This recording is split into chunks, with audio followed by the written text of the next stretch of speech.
Good afternoon to one and all.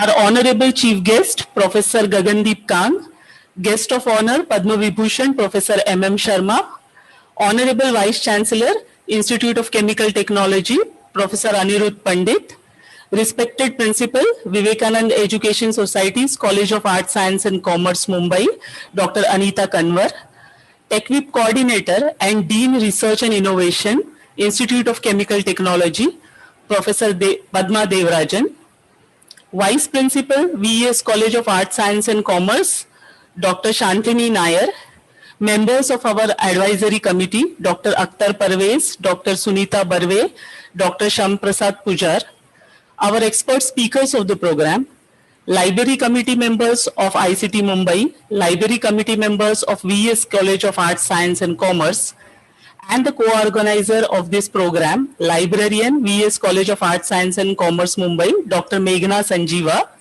faculty and staff members of ICT and VES College, and dear participants. I, Madhavi Wadkar, Senior Librarian, Institute of Chemical Technology, on behalf of both the institutes and organizers, extend a very warm welcome to you all for TechVip supported 7-day national level capacity building program, e-Shodhyatra, Emerging Trends and Technologies in Scholarly Communication.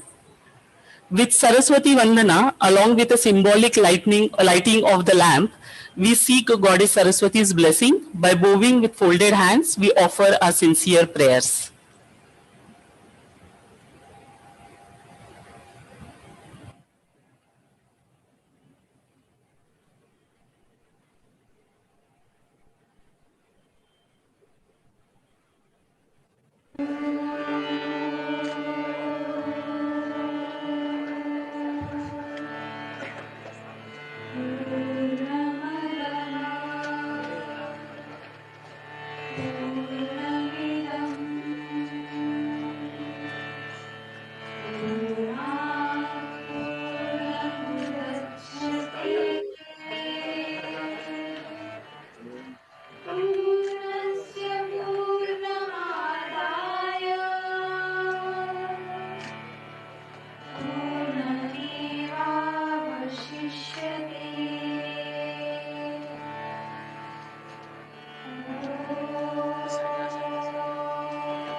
With the blessings, we proceed further with our program. To begin with, we would like to introduce you all to both the institutes who are hosting this program. Institute of Chemical Technology, Mumbai, was established as the Department of Chemical Technology in 1933 by the University of Mumbai. Today it stands independent with the deemed to be university status, which was granted by the MHRD in 2008 with all provisions of the UGC for funding and support as the state-owned deemed university. The government of Maharashtra granted it the elite status and center of excellence in the year 2012. The institute has been accredited by NAC with A++ grade in November 2017 with a CGPA of 3.77. ICT has been ranked among top 10 engineering institutes of India. Research has always been an integral part of ICT since its inception. The institute has a glorious history of more than 85 years, having produced many industrialists, academics, bureaucrats, Padma awardees, secretaries to government departments, directors of CSIR labs, and over 500 first-generation entrepreneurs. Some of the distinguished alumni includes Padma Vibhushan Professor M Sharma, our guest of honor for today, who is a member, Scientific Advisory Committee to the Cabinet. Padma Bhushan Dr. R.A. Mashelkar, former Director General of CSIR. Shri Mukesh Ambani, Chairman and Managing Director, Reliance Industries. Padma Shri Dr. K. Anji Reddy, Chairman of Dr. Reddy's Lab, just to name a few. In the year 2018, for the first time, ICT inaugurated the ICT Mumbai Indian Oil Odisha campus at Bhubaneswar and ICT Mumbai Jalna Marathwada campus near Jalna. The institute has also signed MOU with IIT Kharagpur for collaborating in various research activities. So this was a small brief introduction of ICT, and now for VES College. VES College of Arts, Science and Commerce, Mumbai was established in June 1979 with first-year course in all three faculties. It is permanently affiliated to the University of Mumbai. It is recognized by UGC under 2F and 12B section. The college has Sindhi linguistic minority status.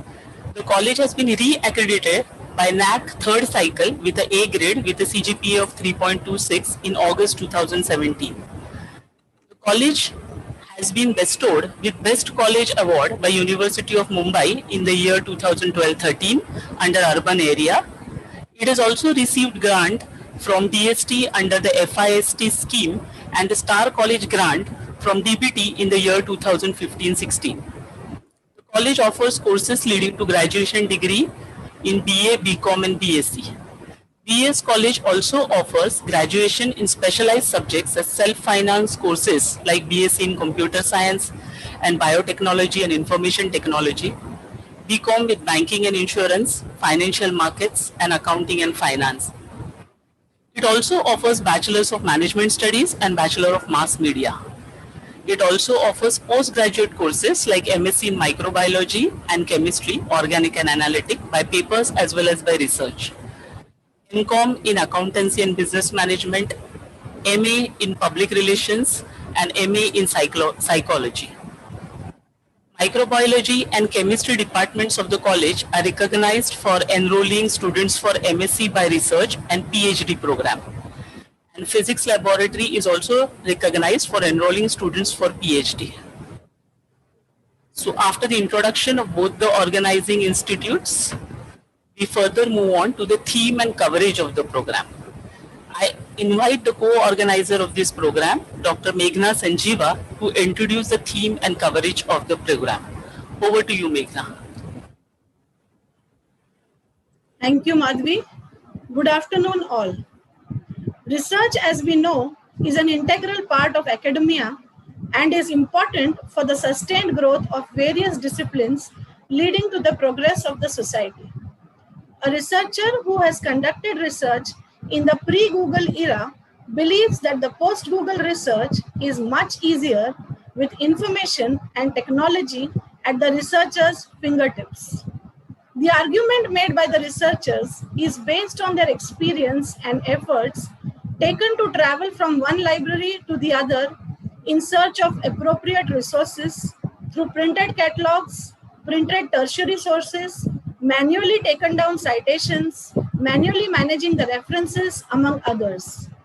However, with the overload of information in this information age, there are several challenges along with the aforesaid advantages where the researcher needs to take and make hard choices.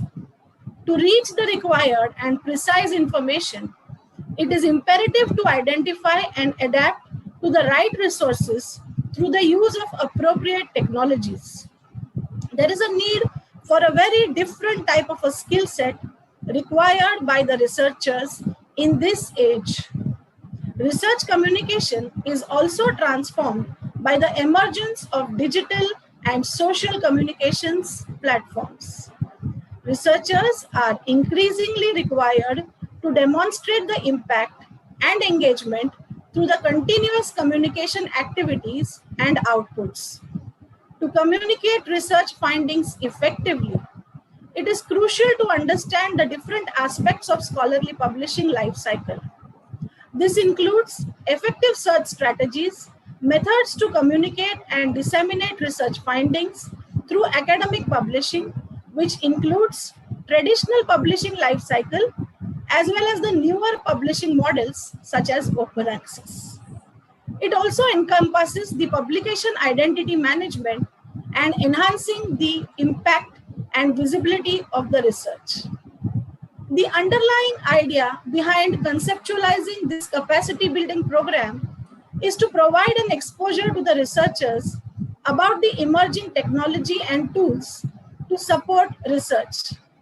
This program will help researchers who are interested to explore the nuances of publishing and enhancing the communication and impact of their research. It would guide the researchers in their research process, that is their Shodhyatra, to empower and equip them with several choices so that they can choose the right alternative. The program has drawn expertise from the field of academia, research, and industry to offer insights into all the latest topics of relevance, especially keeping in mind the emerging tools and technologies. The program is planned to spread over the 7 days from 23rd of November to 4th of December 2020. The sessions would be held every alternative days, and we would cover the following areas: research writing, how to begin, research writing as a process, the publishing process, research tools, research ethics, enhancing the visibility of the researcher, patenting, new dimensions or forms of scholarly communication, and finally conclude with a session on good academic and research practices, a document released by the University Grants Commission, which we all must be aware of as researchers. We hope that you will find the program very relevant and helpful. We are very pleased to have the heads of both the institutes who have joined us for this inauguration. This is our third collaborative program between the two institutes. The two prior successful programs too were organized for the academic community. The organizers are extremely thankful to both the heads of the institution, Professor Pandit and Principal Dr. Anita Kanwar, firstly for approving the collaboration, and secondly for extending their valuable support during all these programs. Thank you, sir. Thank you, ma'am. We highly value it. We would be glad to hear a few words from both the heads of the institutions. I would now request the Honorable Vice Chancellor of Institute of Chemical Technology, Professor Pandit, to address the participants. Over to you, sir. Thank you, Dr. Meghana. I hope you are able to hear me well. Yes. Yeah, thank you. Sir. Professor Kang, Professor Sharma, Mrs. Kanwar, Padma, Dr. Madhavi Sanjeeva, and our dynamic librarian, Mrs. Madhavi Wadkar. This is the third in the series program, as pointed out by Dr. Meghana, and it is indeed a welcome initiative on part of both these institutes as well as both the librarians of the institute, because I can see from the pre-Google days, the kind of crowd which used to be there in the library and the kind of crowd which exists in the post-Google days. There is a substantial reduction in that.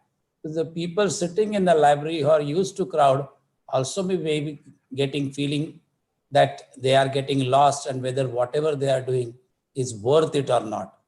But it is important for them to also adopt new technologies and techniques, and this is one step in that direction.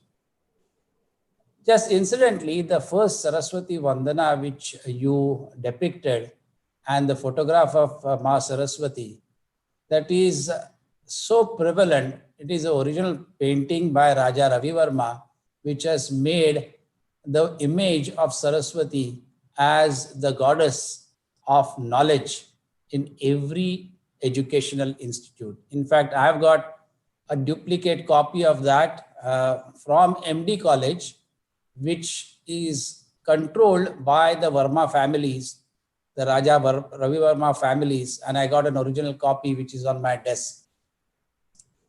The reason why I'm telling that is when you pray a goddess with a specific objective, you have a specific intention of spreading and acquiring knowledge, or first acquiring and then spreading the knowledge. And in the process of spreading, you also acquire additional knowledge. Now, ICT has taken lead in this, and what I'm going to do is, with the help of our dynamic librarian, she has collected certain data, and I would like to share that particular data, which highlights the ICT's prominent and dominant role in the scenario of Indian researchers in terms of chemical sciences. So give me a minute and I'll start sharing those transparencies. Let me see. Yeah.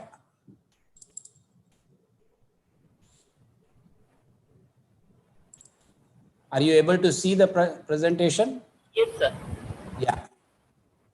So this is the first slide which tells how many publications which have come from ICT and the variety of areas where these publications have appeared.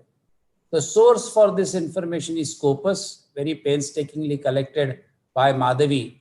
As you can see, because it is mainly an institute dealing with chemical sciences, as expected, you can find that chemistry and chemical engineering are the two dominant areas where the research have been contributed. In addition to that, you'll find about 10% of engineering. So if you put chemical engineering and engineering put together, the total contribution is in excess of 33% of that order, as against 23% from chemistry. So when you do engineering being an interdisciplinary in nature, you will find that you'll have to touch upon many other aspects as well. So there is energy, 3%, agriculture, physics and astronomy, pharmacology, biochemistry, environmental sciences, material sciences. As you can see, which we very correctly boast of, that Institute of Chemical Technology doesn't only deal with chemical engineering and chemical sciences, but it deals with all the associated scientific streams which contribute to the chemical engineering and chemical technology. So this collection itself indicates, you see the total quantum of publications which have appeared as listed out in Scopus are in excess of 10,000. And you will see that there have been people from the past as well as in the present who have contributed significantly to this. Go to the next slide. These are the main contributors, if you see, who have been contributing to this particular research area. Professor Sekar, Professor Yadav, Professor Joshi, Professor Bandge, Professor Gokte. You will also find our guest of honor, Professor M Sharma, appearing there, as he was responsible to bring ICT in the international fora. Though ICT was known, the publicity of ICT, which was very much essential for it to have an international acceptance as well as national acceptance, I think all credit goes to Professor M Sharma for taking these initiatives. And I'm looking forward to listening to him in terms of what were the circumstances under which and the type of research which was carried out, which has taken ICT where it is today.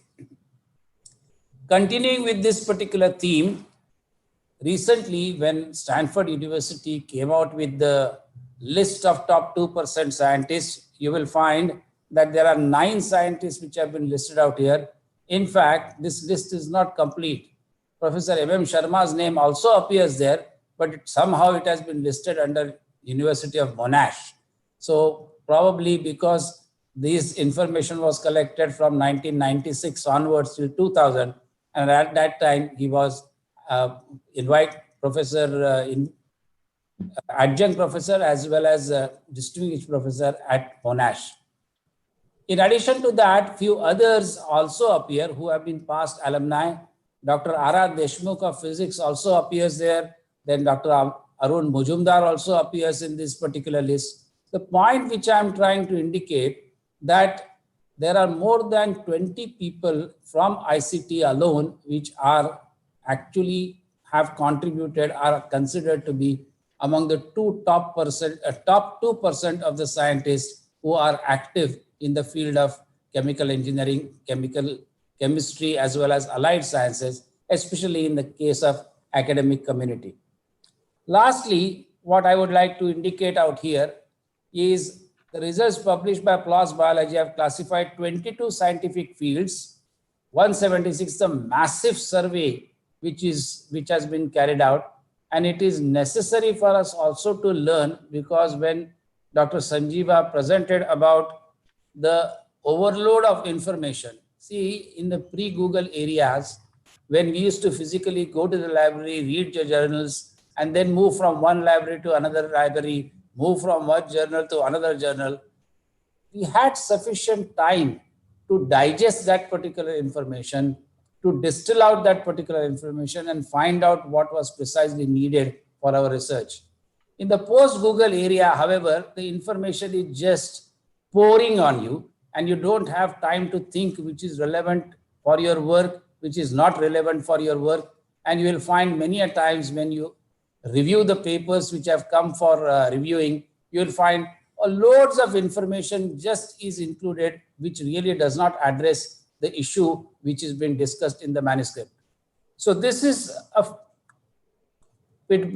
pitfall of this post-Google area, where you are passing on the information, generating the information, but not necessarily distilling it out and choosing the information which is really required for the advancement of science, technology, and engineering. So the research communication area and the data mining part, which is exactly what these people from Stanford did, is extremely important for a new or an upcoming researcher to understand. So this is adequately addressed to this, and I'm very, very happy that ICT along with Vivekanand has taken this particular initiative to have this Shodhyatra journey, which essentially is the way you learn and the way you travel till you reach the destination. Professor Sharma, many, many thanks for accepting our invitation. And even though I have listened to you so many times, every time I listen to you, there is something new which I always learn and which inspires me. Thank you very much for asking me to be part of this introductory session. And I look forward to Professor Kang's as well as Professor Sharma's lecture. Thank you very much. Thank you, sir, for depicting the research of ICT on the world map. It was wonderful to know this. Thank you once again for encouraging words. Now I request Principal, VS College of Arts, Science and Commerce, Dr. Anita Kanwar, to address the participants. Good afternoon, everyone. Honorable Chief Guest, Professor Gagandeep Kang, Professor of Microbiology at the Wellcome Trust Research Laboratory, Division of Gastrointestinal Sciences at the Christian Medical College, Vellore. Honorable Guest of Honor, Professor M Sharma, Respected Professor Padma Devarajan, Honorable Vice Chancellor of the Institute of Chemical Technology, Dr. Aniruddha Pandit, Dynamic Librarians of ICT, Dr. Madhavi Vadkar, and our librarian, Dr. Meghna Sanjeeva, invited members of ICT and VS College of Arts, Science and Commerce, other dignitaries, librarians, researchers, and my dear participants. Warm welcome to you all from Vivekanand Education Society's College of Arts, Science and Commerce, Chembur, Mumbai. To briefly introduce to you about the Vivekanand Education Society, it was founded in 1962 by late Shri Hashuji Advani, who was great visionary and educationist, and the society runs 26 institutions with more than 22,000 students, and VES College of Arts, Science and Commerce is one institute out of these 26 institutes. We are A-grade institution with the recipient of Best College Award from University of Mumbai. To talk about this 7 days National Capacity Building Program, both the institutes and their librarians deserve big round of applause for organizing this 7-day-long National Capacity Building Program, e-Shodhyatra, Emerging Tools and Technologies in Scholarly Communications. The topics selected by the organizers are very important for all the researchers. And after Pandit sir's presentation about the research at ICT, I have to admit that we are taking baby steps in the field of research. We have 3 subject research centers at our college, that is PhD in chemistry, PhD in physics, and PhD in microbiology. Being predominantly undergraduate and postgraduate college, research at our college is picking up now. We have developed central instrumentation facility using FEAST, that is Fund for Improvement of Science and Technology Infrastructure grant from Department of Science and Technology, Government of India, and other research grants from various agencies. There are many national level universities and centers set up by government and private organizations for doing research and innovation with world-class facilities. Though facilities in terms of physical infrastructures are in plenty and digital information is exploding with internet facility available to each and every one, what is lacking is enough exposure and knowledge to use these facilities in correct manner. To access the required and accurate information while doing research, it is necessary to have knowledge of the right resources, methods, digital technologies, and different types of skill sets. Even to finalize topic for research, to communicate research findings effectively, to select right kind of journal for publishing an article on a particular topic, to prepare scholarly article, and to analyze research findings effectively, it is crucial to understand the different aspects of publishing and communicating correctly with publishers. Very few institutes impart training in the beginning regarding these crucial aspects of research. We are proud of Dr. Meghna Sanjeeva and Dr. Madhavi Wadkar, who have designed this 7 days capacity building program, keeping all the above aspects in mind and helping new researchers with an exclusive opportunity to learn from stalwarts in the field at national and international level, so that they are able to come out with world-class research. Thank you. Thank you, Meghna, and thank you all the participants. Thank you, madam, for your motivational words. I now take upon the opportunity to request the TechWhip coordinator, Professor Padma Devarajan. She is also the Dean of Research and Innovation at the Institute of Chemical Technology, to say a few words to our participants. Thank you so much, Dr. Meghna, Dr. Kang, Professor Sharma, our Mahaguru as we call him, Honorable Vice Chancellor Professor Pandit, the Principal of VS College, Dr. Anita, the 2 librarians, Dr. Meghna and Dr. Madhvi, and everybody present today. It's really a wonderful feeling to be part of this joint collaborative effort between ICT and VES College. And particularly so because ICT is running this program called Technical Education Quality Improvement Program, which is a World Bank supported program through MHRD. And one of the important mandates of this program is to improve quality and to also improve quality through collaboration, through either learning or through teaching. So this is going to be a wonderful teaching learning effort between the 2 institutions put together. And I think it's wonderful that we are collaborating in an area which is very, very critical today, particularly after seeing ICT grow in research. We have so many of our faculty in the top 2%, but the ambition is to increase those numbers and to ensure that students who step into ICT move out, particularly the masters and the PhD, move out as people who are tuned to the concept of research. And this e-Shodhyatra, what a wonderful term that is also, is I think a perfect platform for people to really grow in this area. And if I see a lot of faculty. This is a faculty development program, which is the stepping stone for passing on this kind of development to students. So one faculty would pass it on to many students, so it's going to be a fission reaction. So I would just like to welcome everybody for this wonderful program of 1 week. And I would only ask every faculty who's present to make the most of every lecture, every interaction that they have, because a lot of effort I can see has gone into the planning, and the entire program put together is really wonderful. And I think the inauguration with two big stalwarts of the country, Professor M Sharma and Professor Gagandeep Kang, could not set a better tempo for this entire e-Shodhyatra.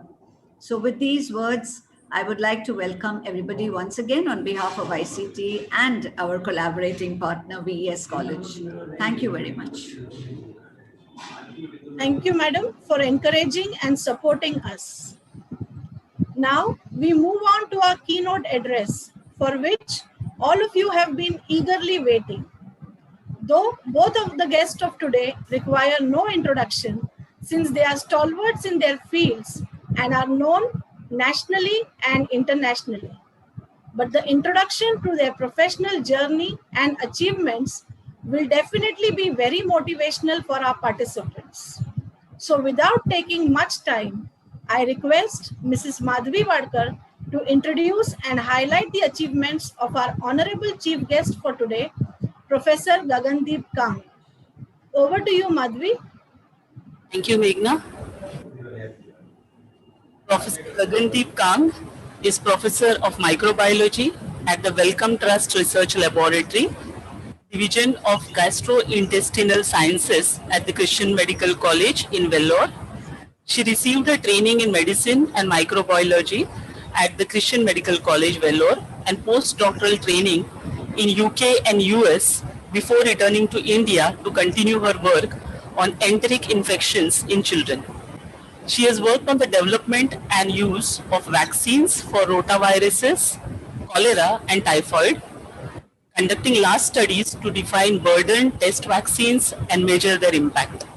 She also studies the consequences of enteric infections and has shown that infections in early life impact future growth and cognitive development.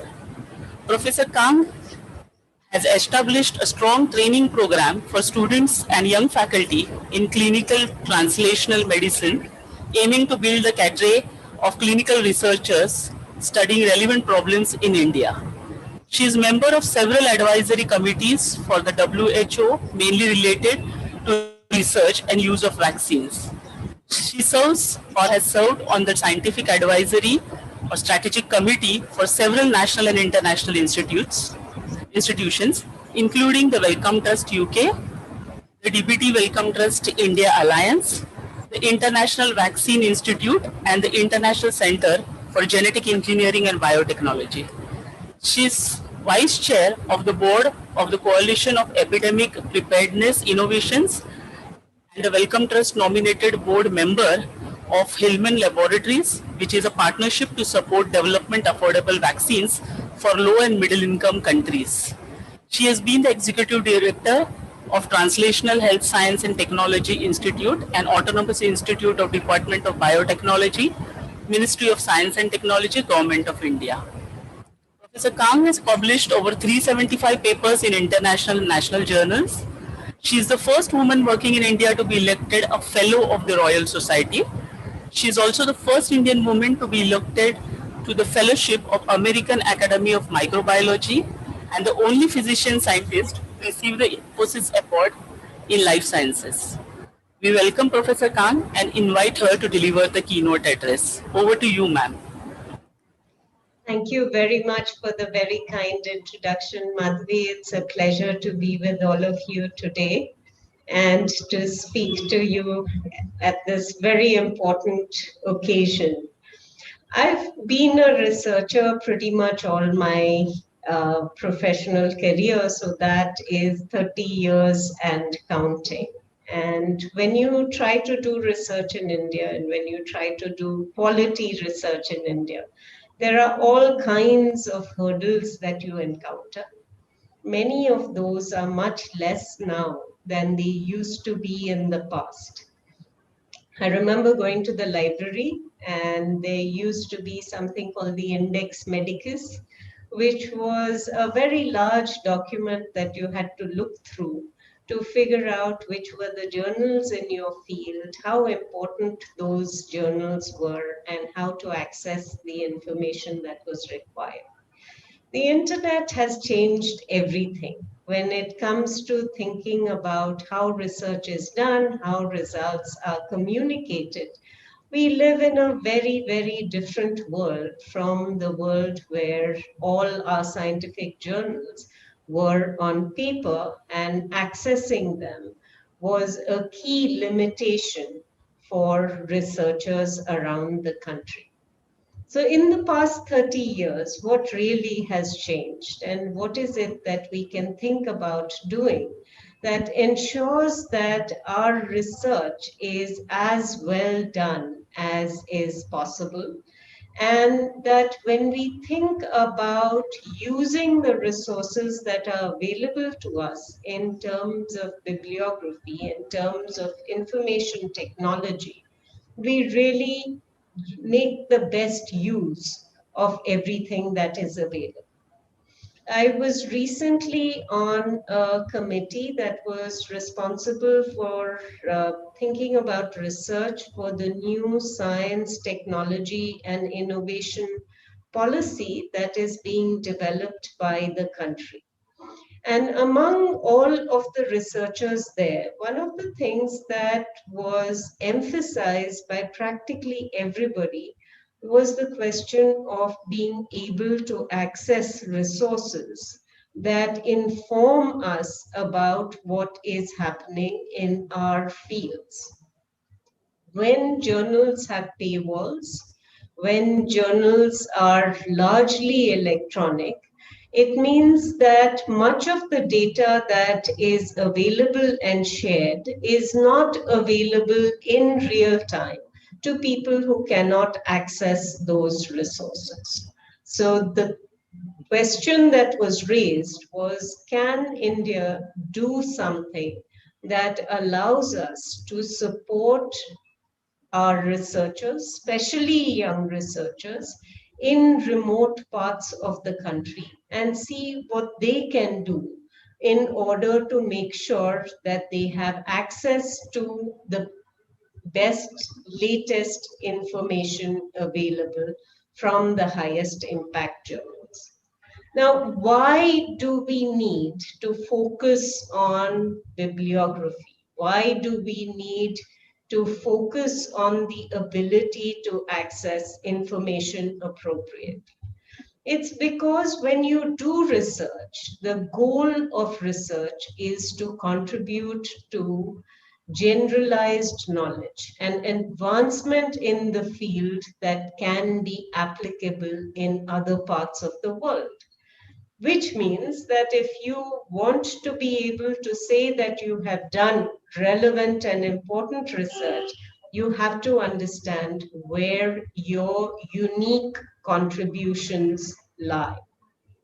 And to do that, you have to have access to the information of what is the state of play in the field in which you are working.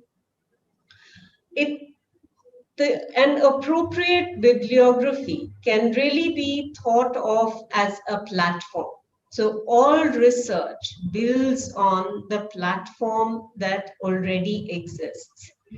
As much of a early researcher as Isaac Newton said that the reason that I can see so far is because I stand on the shoulders of giants. And that's emphasizing to us that all that we do in contributing to research, in contributing to new knowledge, really comes because we can build on old knowledge.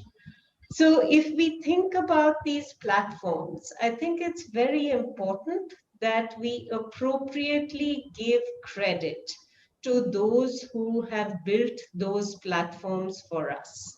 That's why ensuring that when we write, when we speak, when we even propose new research, not just describe the work that we have done, we have an attribution to the people who created that existing body of knowledge. Giving credit where credit is due is a key feature when we think about what we should do in terms of libraries, in terms of bibliographies, in terms of citations of research.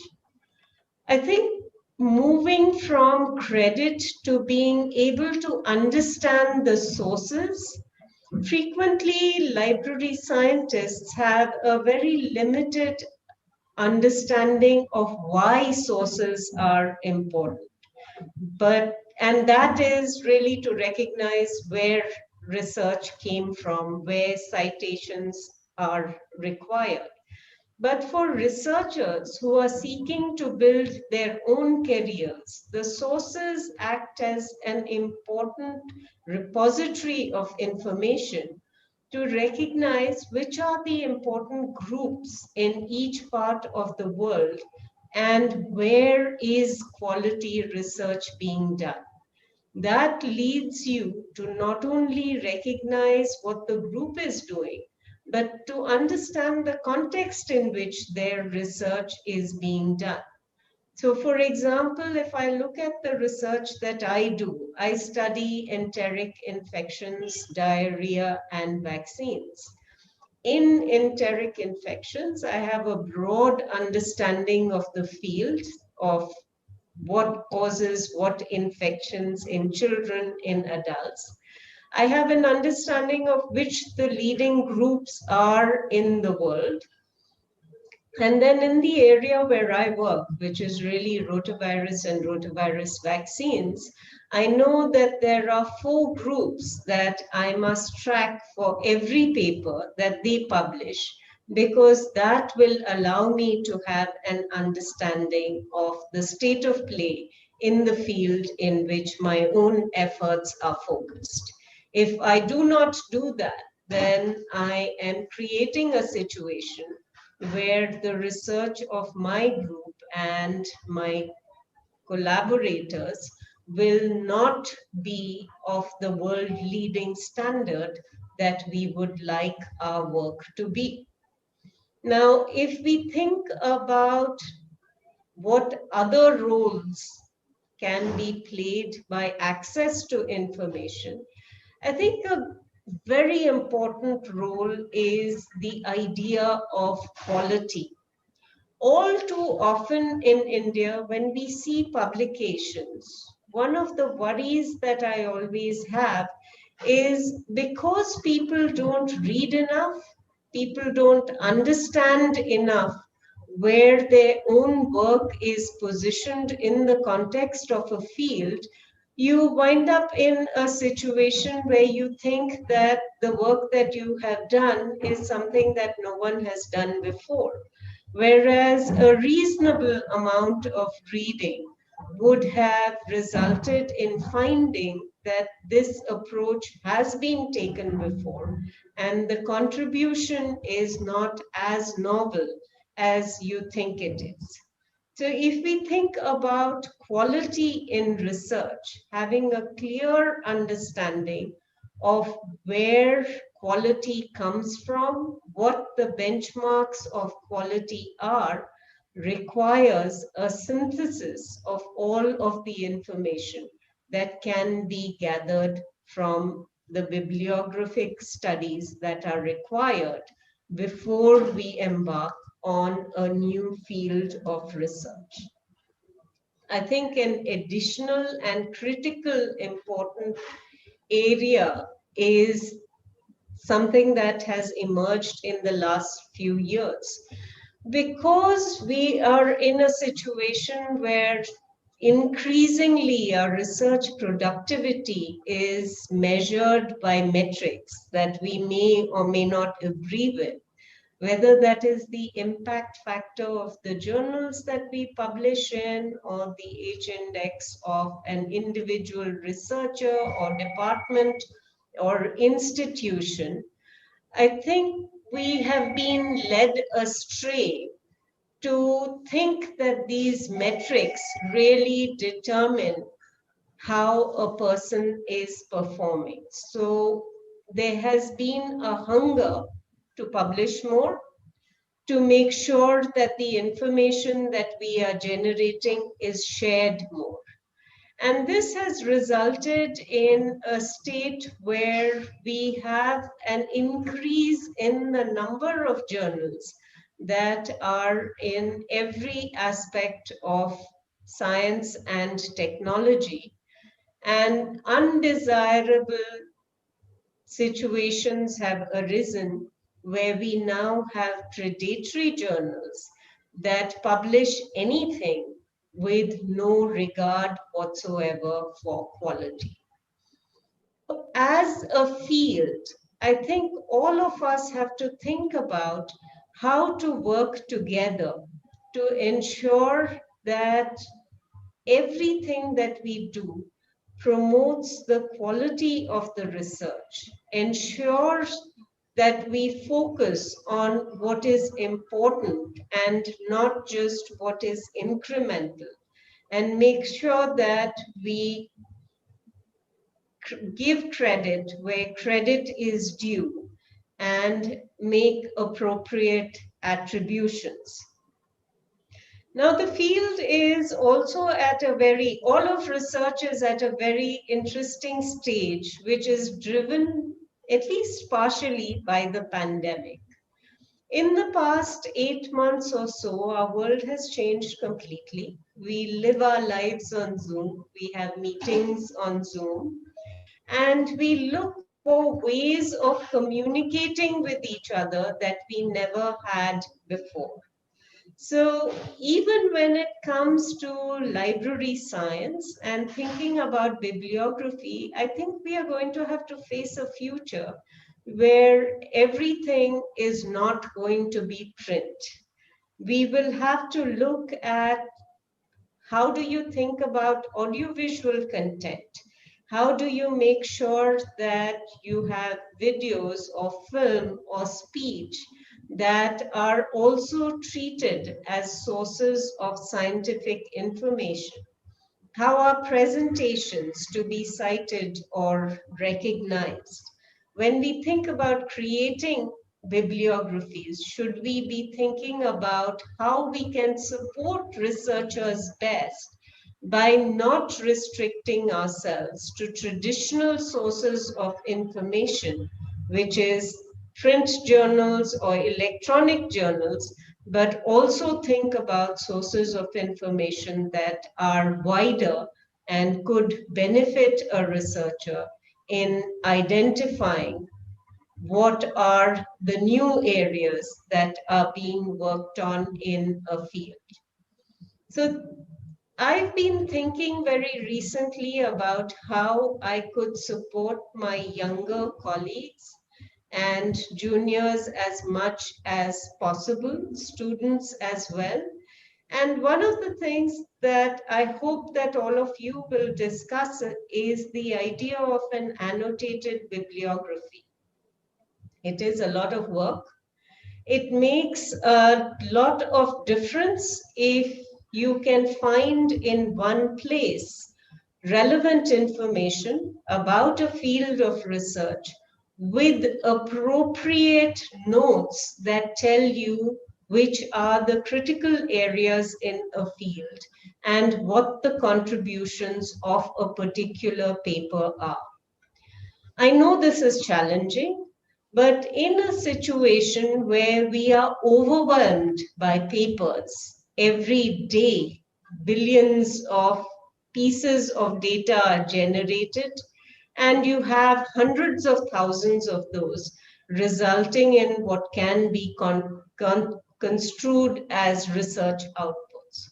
How then, in any field of research, do we decide what is important, what is not important, what is incremental, what is transformational, and what are the seminal papers in a field on which we should build, which absolutely cannot be ignored. In all of this, there is a critical need for people who understand how libraries function, how information is collated to support researchers in their endeavors. Additionally, I think one thing that we do not see enough of, and I hope that you will discuss during this series of meetings or the days that you're having this meeting, is bibliographic research itself. How do we understand what kind of support can be offered that most benefits researchers in their endeavors? How do we design the studies? How do we do the studies? I think the partnership between researchers and library scientists needs to expand, needs to increase, and needs to make sure that whatever we do together so that our endeavors are fit for purpose. Our goals are aligned. Our intention is to advance science. How do we do this is up to us to decide, and I hope that the deliberations of this meeting will allow you to at least ponder some aspects of how researchers and library scientists can work together. Thank you so much for inviting me to speak to you here. Madhavi, it's been such a pleasure to join all of you, and your program looks fantastic. I'm hoping that I will be able to attend at least some parts of it. Thank you. Thank you very much, ma'am, for your keynote address to our participants. And you have almost touched on every aspect of the capacity building program topics.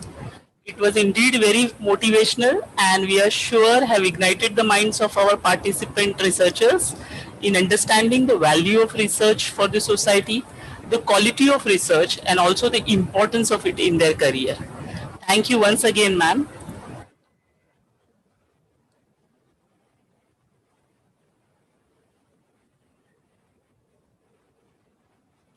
Now, we move on to our next eagerly awaited speaker of today, our guest of honor, Padma Vibhushan Professor M Sharma. I would like to mention here that our library is named Professor M Sharma Library for his immense interest in books and reading and love for the library. Now I request Dr. Meghna Sanjeeva to introduce our guest of honor, Professor Sharma. Over to you, Meghna. Thank you. Professor M Sharma, born in Jodhpur, Rajasthan, is a chemical engineer and is educated at Jodhpur, Mumbai, and Cambridge. At the age of 27, he was appointed as Professor of Chemical Engineering in the Institute of Chemical Technology, formerly known as UDCT, Mumbai. He later went on to become the Director of the Institute of Chemical Technology, the first chemical engineering professor to do so from ICT. In 1990, he became the first Indian engineer to be elected as a Fellow of Royal Society, UK. He was awarded the Padma Bhushan in 1987 and Padma Vibhushan in 2001 by the President of India.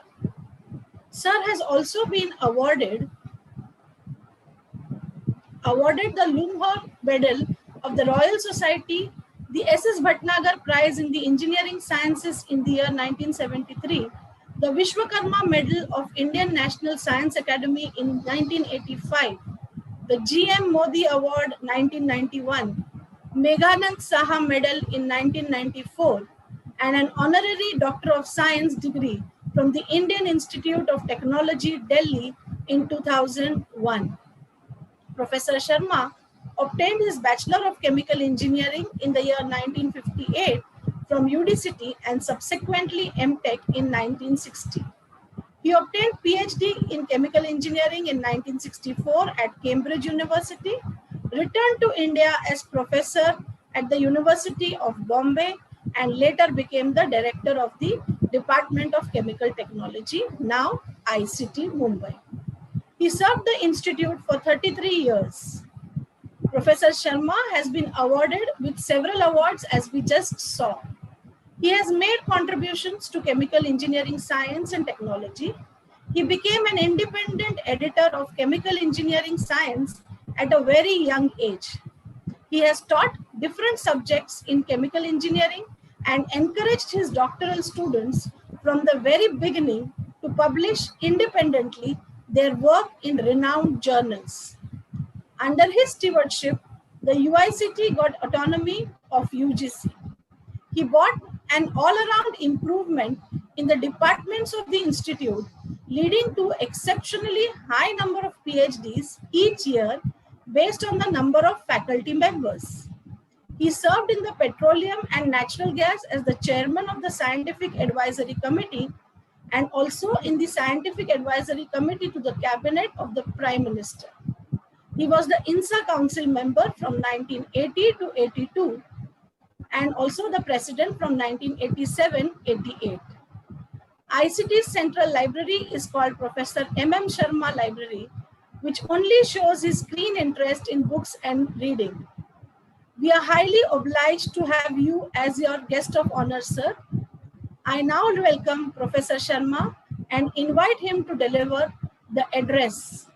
Over to you, sir. Thank you.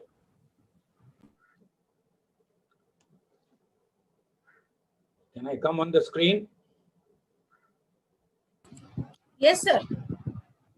I should come on the screen, no? You are there on screen, Prof. No, I'm not on the screen, not on the full screen as yet. No, I think it will come. Okay. Professor Gagandeep Kang, the organizers of this fantastic program, Madhavi, Meghna, fellow academics, Professor Anirudh Pandit,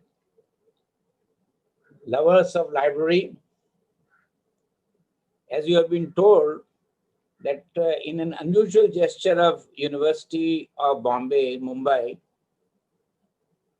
they allowed the UD City Library to be named after me. I felt flattered for many reasons.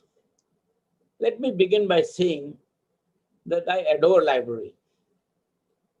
I love hanging around in the library. I enjoy unstructured reading apart from structured reading. And in the chemical sciences, chemical engineering, chemical technology, chemical abstracts played a very vital role. And we had a rule in ICT library that no issue of chemical abstract can go out of the library. So even though I was on the campus and as a director upstairs, I would come down on a Sunday afternoon and read chemical abstracts in the ICT library. Even as a director, I never infringed that rule that you cannot take it out even though it is in the same building, but it must remain confined to library. Most people do not know that ICT library is the only, perhaps the only library in the country which has a large endowment whose income library can make use of in the days of stringency. I doubt very much if any library in India, including Institute of Science, has a separate large endowment. Way back in 97, when my admirers decided to felicitate me, one of my desire was major part of the money that they collect in my name should go to the library as an endowment. In the year, Diamond Jubilee year, we even created an endowment from the sums that we had collected to honor a person in the library for his or her contribution. I doubt very much if any other library in the country has such a provision of honoring a person in library based on an endowment. And every year, somebody or other from the library is honored. I started by telling you that I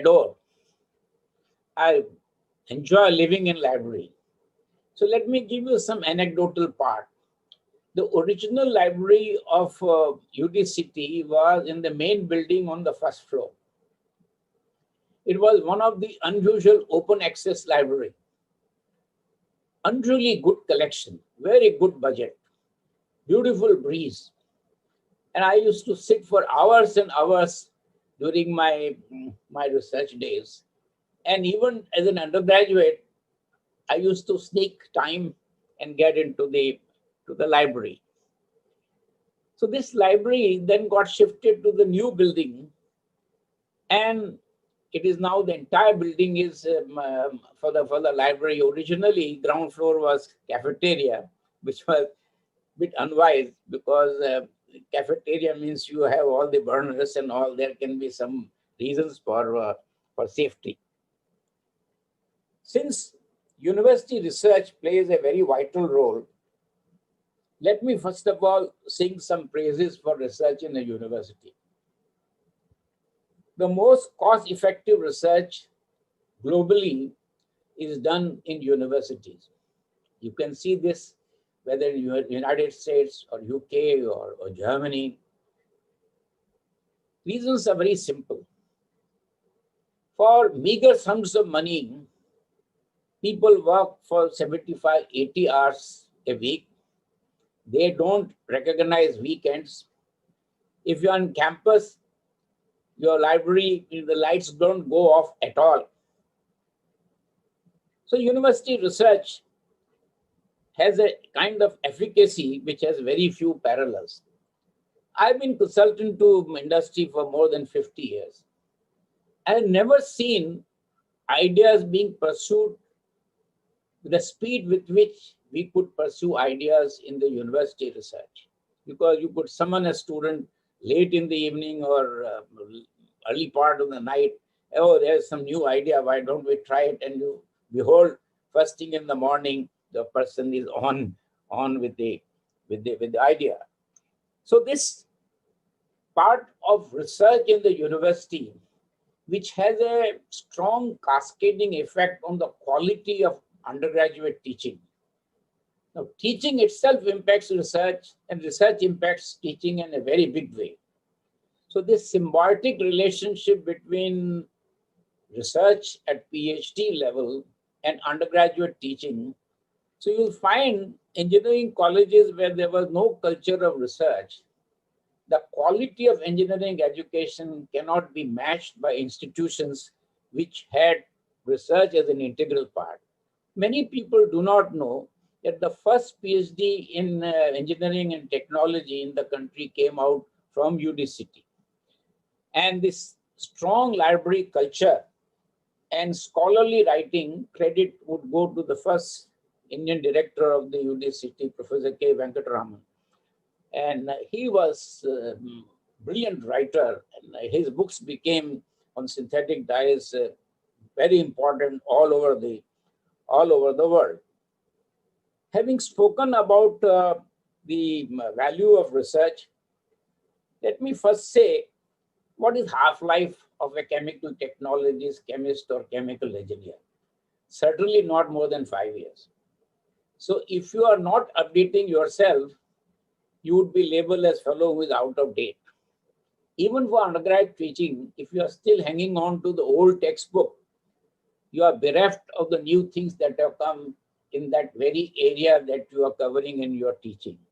So research allows you to give lectures of contemporary standards. Now, the days when we started research, because I was urged to say something about what was it like research from Professor Pandit, those were very hard days. You couldn't import anything in India. We had to apply to DGTD for trivial things. And I will give you some real good jokes. We wanted some $10 worth silicone rubber tubing. And Pat came the reply, rubber tubing is made in India. We wanted a quick fit glass. He said pipes are available in India. And we had to write back politely saying that we are referring to this, and nobody makes silicone rubber tubing, or nobody makes those glass pipes of 10 centimeter diameter and all that. So research was very, very tough. So that brings me, what triggers research? What matters in research? Ideas. How do you get ideas? One is when you hang around in the library and do unstructured reading without the intention of catching something new, somehow they occur to you. It's like saying, there's a good old saying in UK, when you are bereft of ideas, go for a long walk. Perhaps you will capture some ideas even though you didn't intend to walk, only to capture ideas, but it happens. So capturing ideas which are workable in the time frame for the PhD program is exceedingly important. And how do you generate idea? Fortunately, in applied sciences, like in medical sciences, we get a lot of ideas from what goes on in industry. And there is a mistaken belief that if you do research of some utility, it will detract the quality of fundamental research. Just the reverse is true. The rigors of the fundamental research really become far more severe than people are inclined to believe. Real problems are far more challenging than the imagined problems. For example, trying to solve the problem of common cold. Everybody knows, but in a matter of 3 years, you can't solve the problem. So this becomes a group problem or an institutional problem. Our strength is this pair of hands with a PhD scholar who is spending a lot of the time. And the other main reason is that you can pursue blue sky research. In universities, I always say with full force at my command that we have spiritual freedom. We have spiritual freedom to pursue new ideas. But believe me, all these ideas that you pursue end up in being very useful if they were really of good caliber. Take the example of LED. LED work was driven by curiosity and look at what impact LED has made in everyday life. There are many such instances in the global context of research being done for what I call blue sky research. And blue sky research, academics have the spiritual freedom. Two, they don't have management pressure. And in the academic world, there is nothing like senior, junior, and all. The youngest faculty member can challenge the head of the department or the director of the institute based on the strength of his ideas. So therefore, we have a very different culture of research than in organizations which come under agencies. Now, I mentioned about ideas. Now, how do you get ideas? In the applied field, I mentioned to you that you look at the problem industry is facing. Therefore, it becomes critically important, certainly in applied sciences, like in medical sciences, to have a fertile link with the industry. Now, this provides a damn good pipeline also for employment. So I take you back to early days of mid-60s. First, I mentioned to you about foreign exchange not allowed. Chemical engineering in UDCT had an annual grant of 17,000 rupees, princely sum with which we had to run undergraduate lab. Now, how do you do research? So unlike industry, which had protection of very high import duties, we had to compete internationally without any patronage just because we are from a developing country. So we had to think very hard of the area in which to work with the limited resources. Here the training of an engineer comes. Engineer looks for solutions to the problem. Problems are always there. Professor Kang also referred to innumerable problems we face in India. We have to take for granted. Now in University of Bombay, to educate people in the Fort Office about the value of research and all wasn't an easy job. Less said the better. So I again go back, I will go back and forth because there are many interesting anecdotal part which many people do not know. So library part, IIT had just come about, and many journals in chemical engineering, I had to go to the IIT campus to read. But by end of 60s, early 70s, we were able to convince the university to increase the fund. And by early 70s, we had more journals in chemical engineering than what IIT Bombay had, or at least equal. Then how do you get access? Chemical Abstract was an extraordinary publication to search for literature. And UDCT had a unique distinction, I think globally, that everybody who studied in UDCT and got the first degree, each one of them went through Chemical Abstract. I doubt very much if you can name any other place in the world where all undergraduate students without fail had to search chemical abstracts. So our chemical abstracts were very, very extensively used. Alas, now it is only electronic version and access is confined to 1 or 2%. I'm missing very badly going through the chemical abstract, because what happens in the pursuit of structured reading, whatever abstract you're reading, you will always see something above it and something below it. And behold, you will get some idea even though you didn't plan for it. I think again, screen has changed. Vidya Rao has come on the screen, I don't know how. So how do you get the publications? You attract the journal, but you don't have access to it. Today's world is different.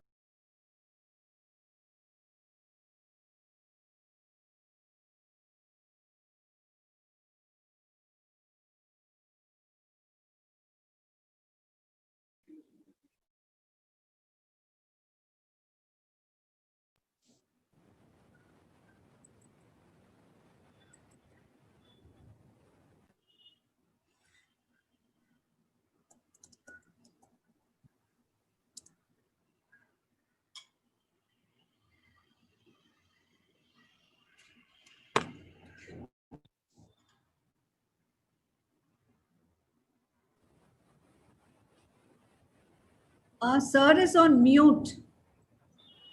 Sir, you are on mute. Yeah. Yeah.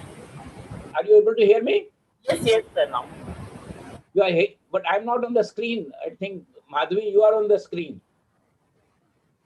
So we can see you and hear you now. Okay, yeah. But I'm not on the full, that doesn't matter. Now we can see you. So, in-stock would supply it. I refer to Mashilkar because British Museum had extraordinary collection of scientific journals, very little known fact. So I would drop a line to him, and the post office was so good that within a week I would get the paper I desired through the help of Mashilkar, who in turn would get the paper from British Museum in London. So these are the ways by which we were able to get journals in which we were interested, which were very unusual ways. Today, these things have become extinct. But the big harm that is being done these days of only structured reading. We all say research is interdisciplinary. If you are only reading what you think you are required to read, it's not like appearing for an exam for an undergraduate course.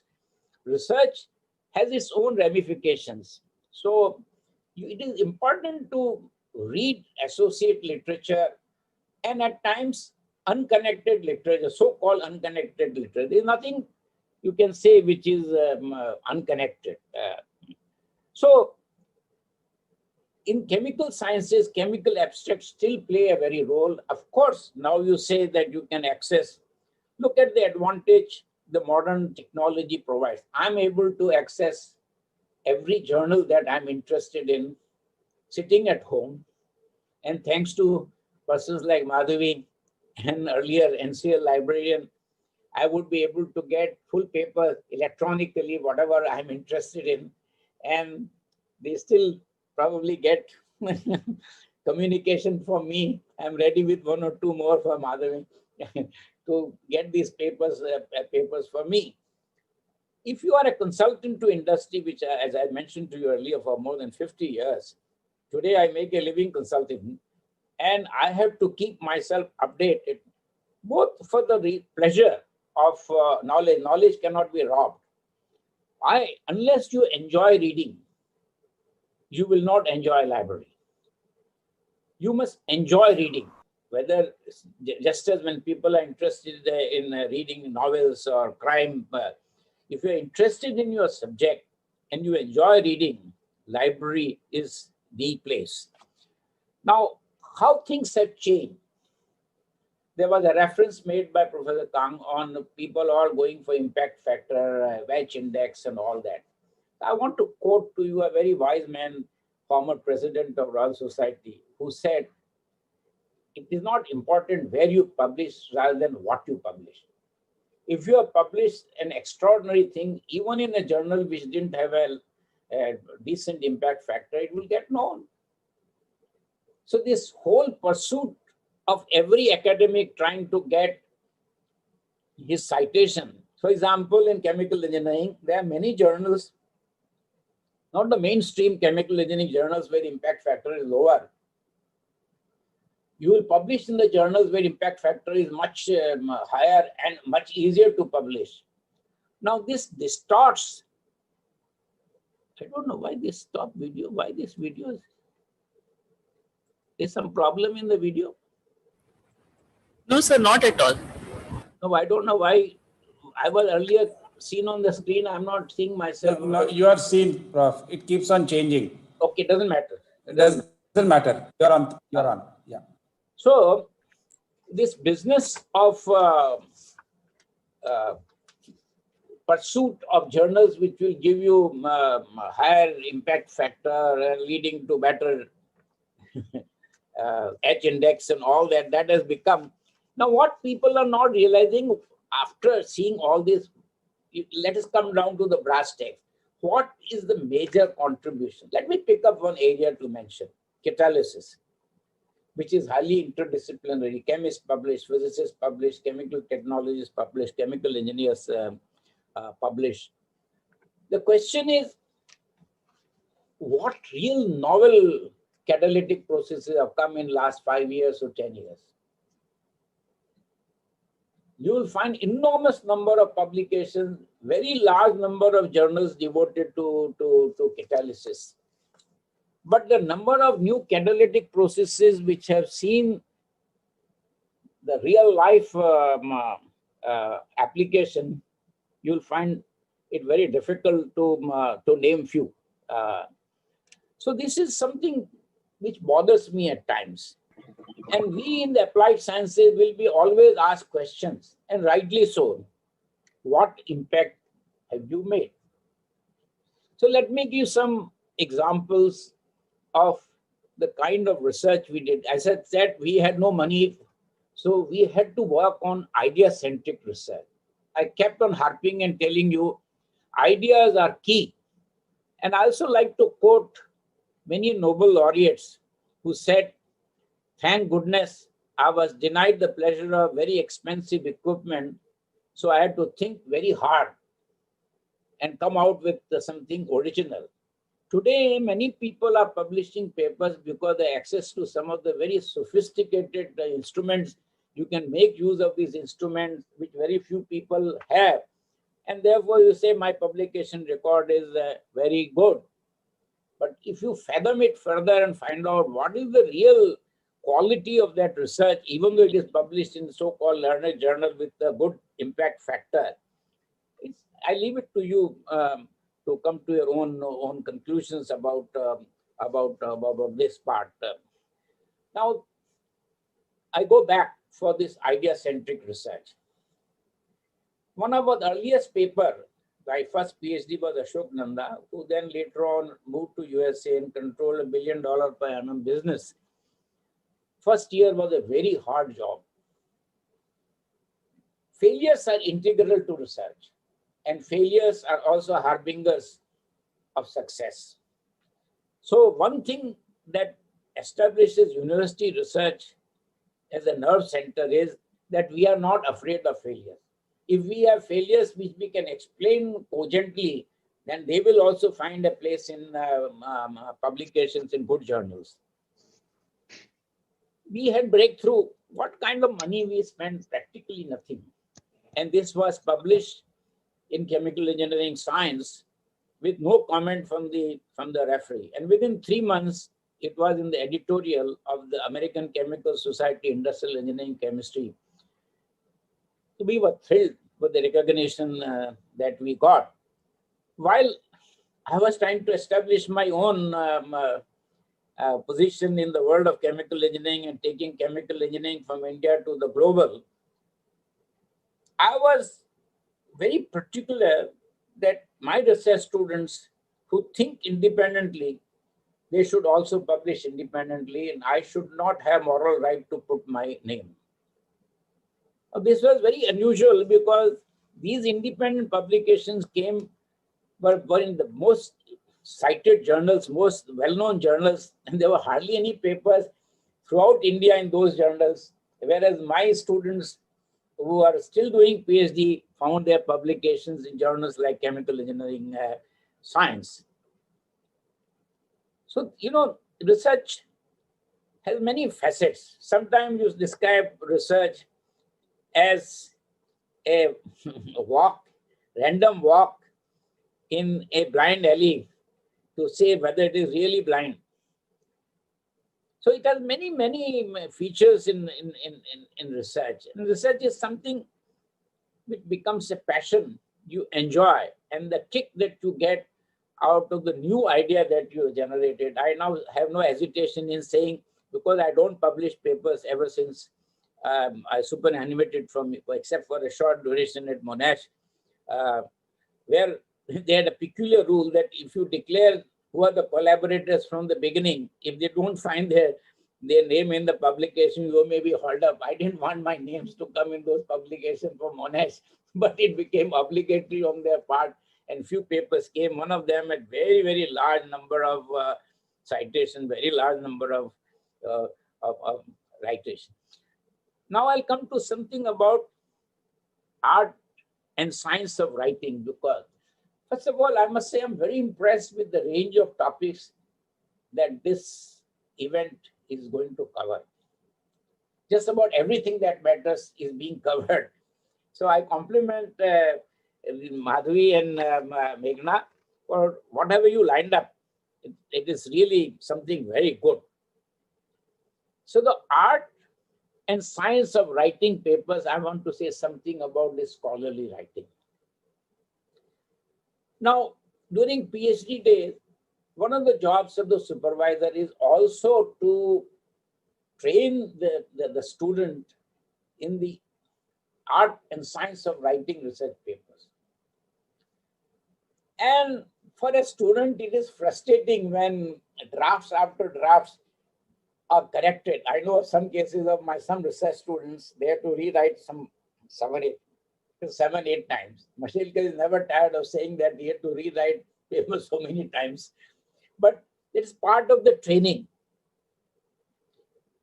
One thing I learned was in scientific writing, you must adhere to brevity.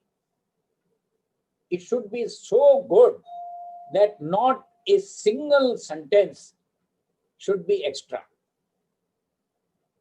That's the key part of scientific writing. No line should be extra. And when you write a manuscript, particularly when you are going scholarly writing for writing a monograph or book, things keep on changing while you are writing. There is no end to it. Now, in the present days, because you do it on the computer, it is much easier. In earlier days, we had to type it again and again, very expensive. Nowadays, things have become so much easier than it was in the earlier days. But let me track back for a while, because it is a little bit of a joke for many. UDCT did not have any budget to send papers by airmail. Till 1969-70, and we had to send research papers at our cost. Somehow we managed to create the budget. So we used to send a letter separately and send the 3 copies of the manuscript by registered airmail book post. It will be surely a bit of a joke. Even stationery was limited. Today, reams and reams of papers are used by research students. Imagine then and now. So it is something very unusual. So writing that, so I was given a piece of advice, because you have to keep on doing again and again. So there is always this advice which has struck me all my life: let best not be the enemy of good.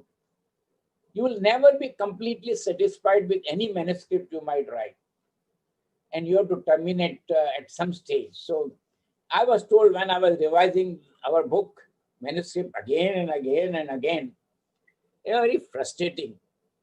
I was told that, look, you should come to a conclusion, and the best way is to say that let best not be the enemy of good.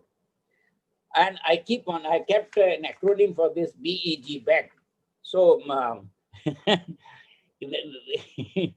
this is the way I would advise people. First of all, they should always write some review paper to get themselves trained in terms of what matters. 1 minute, please.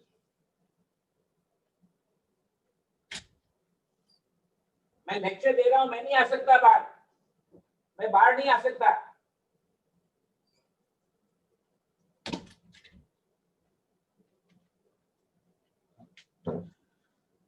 Sorry, being alone at home, somebody keeps on ringing the bell. Please pardon me. So this writing of state of art, every student of mine, I made them write some kind of a mini article on some contemporary topic, whether it was phase transfer, catalysis, or solid liquid batch transfer, or whatever. Some of the contemporary subjects like microemulsions and all, that gave them a training, and also they got some honorarium that was exclusively in their own name. So library is an institution, and ICT library is a very big institution. But what bothers me is, when you enter the library, everybody thinks they can work from their desktop and all.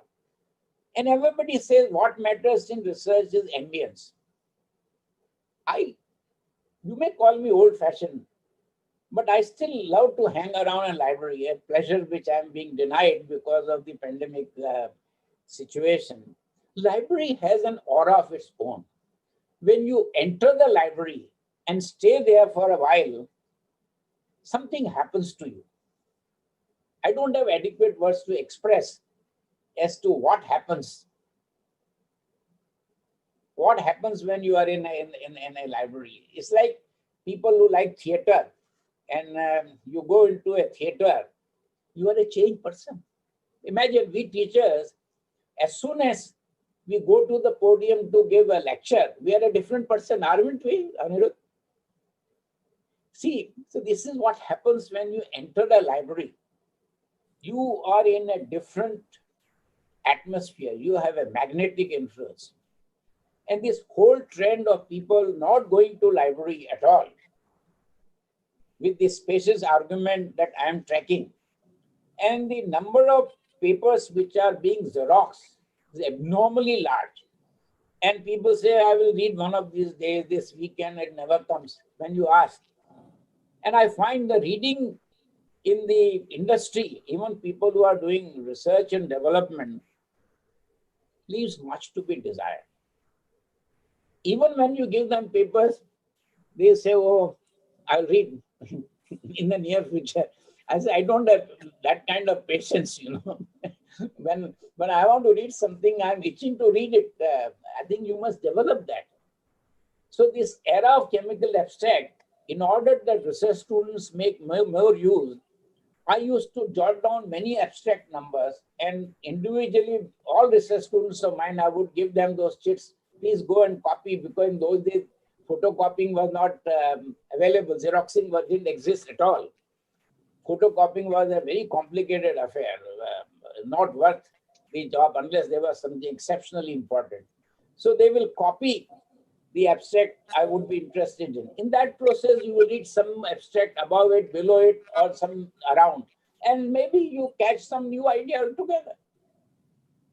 I can keep on talking about the efficacy of library, enjoying life in a library. It's something, even in NCL, when I used to visit, the librarian will feel disappointed if I didn't visit the library and spend some time.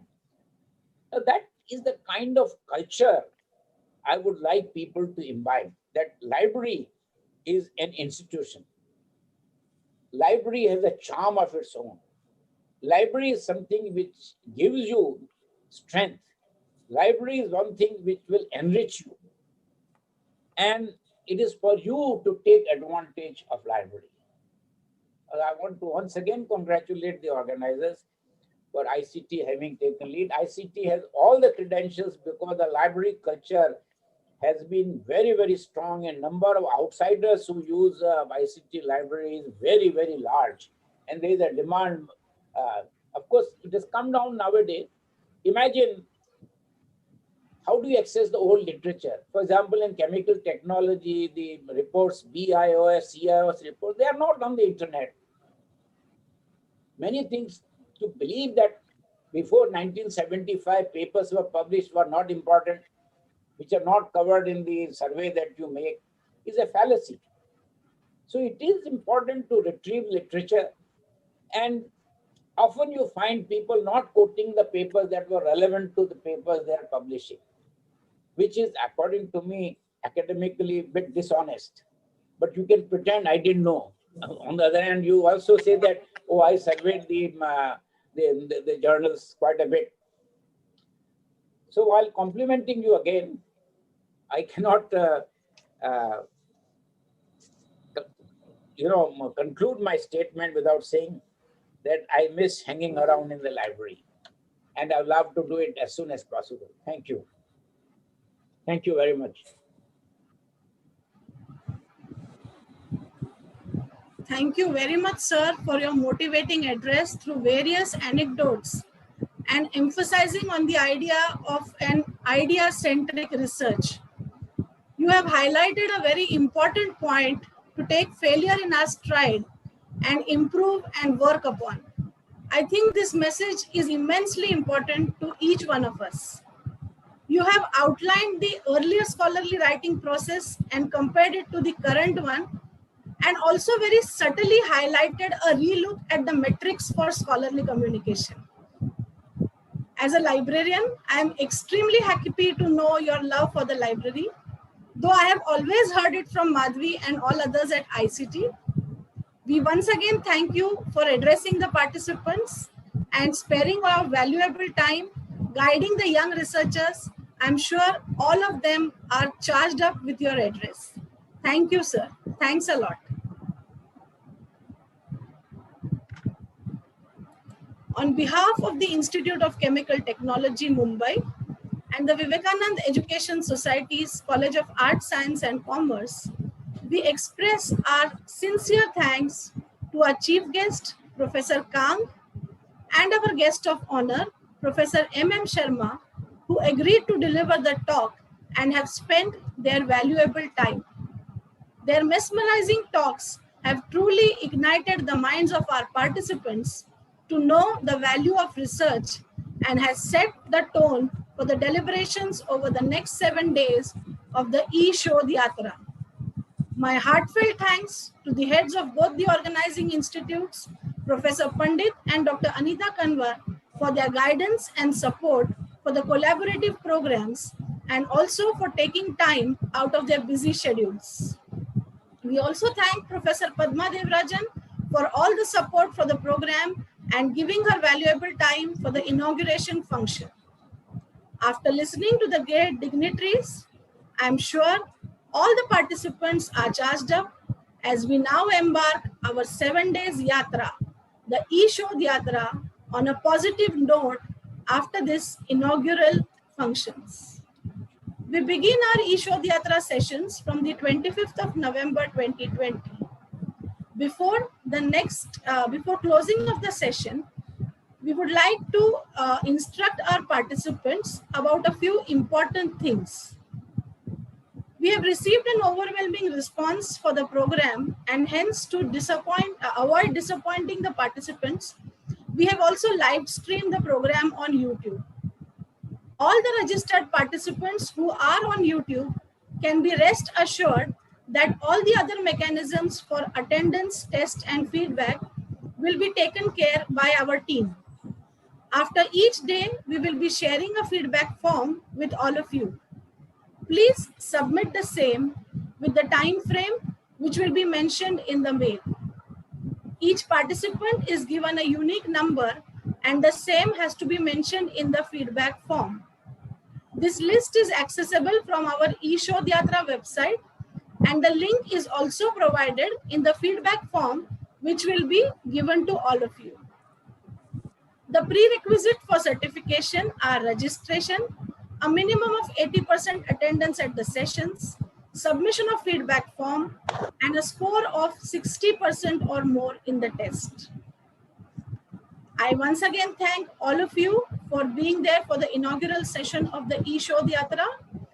We will meet again on 25th of November at 2 p.m. Thank you, one and all. I can withdraw.